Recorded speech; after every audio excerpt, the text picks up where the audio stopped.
still continuing with the Speakers' Conference. This issue is being discussed by our principals with the presentations coming from both the Legal Counsel of the African Union Commission as well as some prominent professor from Cameroon to actually raise the issue of the effectiveness of the importance that is of this particular 2014 protocol,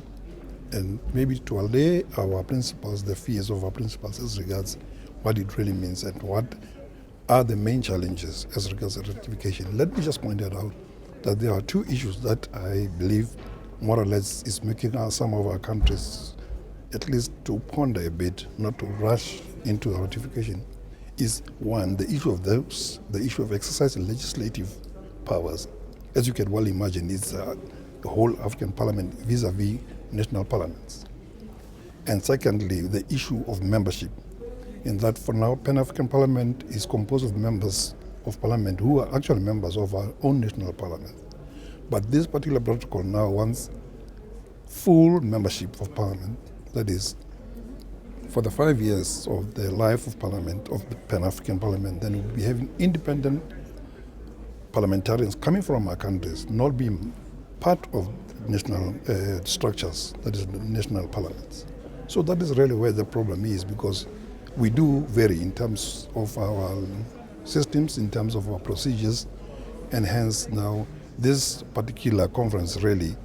it's one way of trying to address some of the challenges and the fears that maybe with some time, maybe member states might consider actually signing. And let me just point out that I have mentioned that earlier, that it is about 28 member states that have to actually ratify. But for now, it's only 10 countries, member states, that have signed, and only 2 that have ratified, that is Mali and Sierra Leone. And I believe that Mauritania is also in the process of depositing their instrument of ratification with the AU Legal Council. So really, as you can well imagine, having to now, from 2014 up to now, having just these few countries having ratified, then it means it's a cause for concern for both the Pan-African Parliament here, because they do realize that it's about time that this Parliament really is raised to that level of having those legislative powers. So it is issues of this nature that are still being discussed, and I know that we as SLACS, as Secretary General of Parliaments, we have made certain recommendations as regards the best way in which we can address some of the issues that are there. And like today, of course, we had the guest of honor, that is the Right Honourable the Prime Minister, Dr. Hakainde Motsoaledi, who's the Prime Minister of Lesotho, as the main guest speaker, who more or less also was setting the tone as regards how this maybe member countries can really approach this issue of ratification. And he did, of course, also go back to the issue of saying we don't have to rush into this. At the same time, we have to understand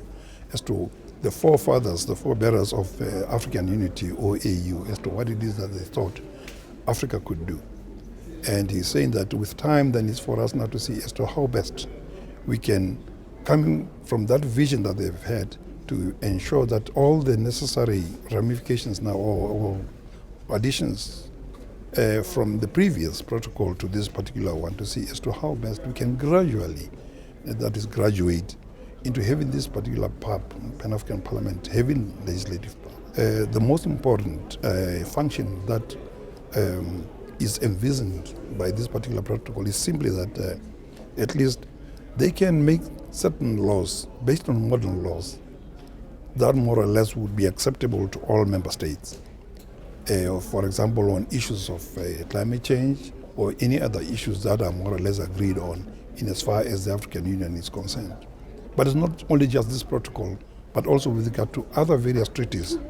that more or less have been made or adopted by the African Union.